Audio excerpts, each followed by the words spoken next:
നമസ്കാരം. ഓടുന്ന ബസിന്റെ പുറകെ ഓടിയാലും ചാടുന്ന പെണ്ണിന്റെ പുറകെ ഓടരുത് എന്ന പഴമൊഴി യാഥാർത്ഥ്യമാക്കിക്കൊണ്ടാണ് ഷാരോൺ വധക്കേസിലെ പ്രതിയായ ഗ്രീഷ്മ എന്ന ജൂനിയർ ജോളിയെ കുറിച്ച്. ഷാരോൺ വധക്കേസിലെ മുഖ്യ പ്രതിയായ ഗ്രീഷ്മ എന്ന ജൂനിയർ ജോളി കുറ്റക്കാരി എന്ന് കോടതി. ഈ കേസിന്റെ നാൾ വഴികളിലെ ഷാരോൺ രാജിന്റെ കൊലപാതകത്തിൽ നിർണായകമായത് തിരുവനന്തപുരം മെഡിക്കൽ കോളേജ് പതോളജി വിഭാഗം മേധാവിയുടെ മൊഴിയായിരുന്നു. മരണകാരണം ഗ്രീഷ്മ കഷായത്തിൽ കലർത്തി നൽകിയ പാരാക്വിറ്റ് ഡൈക്ലോറൈഡ് എന്ന കളനാശിനിയാണെന്ന് ഡോക്ടർ ജെയ്മി ആനന്ദൻ മൊഴി നൽകിയിരുന്നു. കേസ് പരിഗണിച്ച നെയ്യാറ്റിങ്കര അഡീഷണൽ ജില്ലാ സെഷൻസ് ജഡ്ജി AM ബഷീറിന് മുമ്പായാണ് ജെയ്മി ആനന്ദൻ ഇക്കാര്യം വ്യക്തമാക്കിയത്.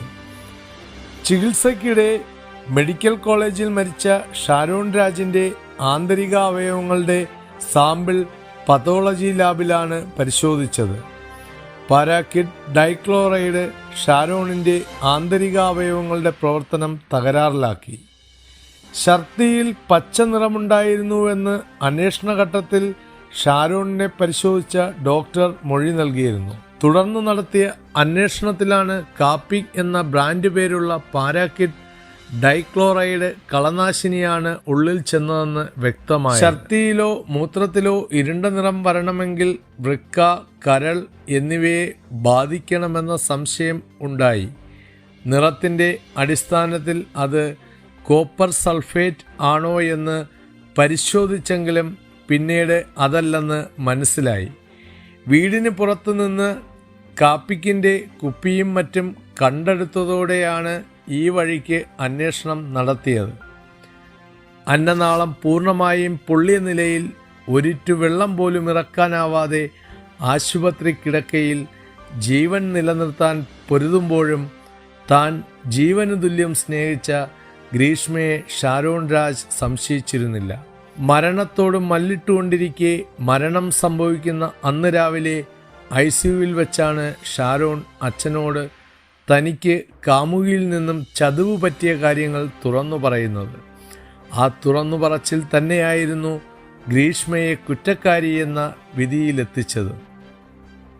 2022 ഒക്ടോബർ 14 സുഹൃത്ത് റെജിനൊപ്പമാണ് ഷാരോൺ ഗ്രീഷ്മയുടെ വീട്ടിൽ പോയത്. ഇവിടെ വച്ച് ഗ്രീഷ്മ ഷാരോണിന് കുടിക്കാനായി കഷായം നൽകി. സുഹൃത്തിനൊപ്പം ബൈക്കിൽ മടങ്ങവേ പലതവണ ഛർദ്ദിച്ച ഷാരോൺ ക്ഷീണിതനാകുകയും പിന്നീട് ആശുപത്രിയിൽ എത്തിക്കുകയും ചെയ്തു. വീട്ടിലേക്ക് തിരിച്ചെത്തിയെങ്കിലും ആരോഗ്യസ്ഥിതിയിൽ മാറ്റമില്ലാത്തതിനാൽ വീണ്ടും തിരുവനന്തപുരം മെഡിക്കൽ കോളേജിൽ ഷാരോൺ ചികിത്സ തേടി.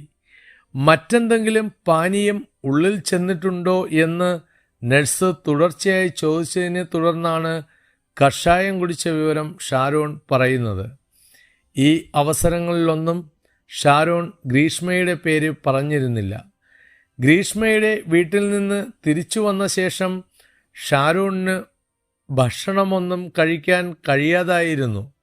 അന്നനാളം പൂർണ്ണമായും പൊള്ളിയ നിലയിലായിരുന്നു. വെള്ളം പോലും ഇറക്കാൻ കഴിയാതെയാണ് ഷാരോൺ ആ ദിവസങ്ങളിൽ ജീവിച്ചത്. ഒപ്പം പോയ സുഹൃത്തിന് ആരോഗ്യ പ്രശ്നമൊന്നും അനുഭവപ്പെട്ടിരുന്നില്ല. 25-നാണ് ഷാരോൺ മരണത്തിന് കീഴടങ്ങിയത്.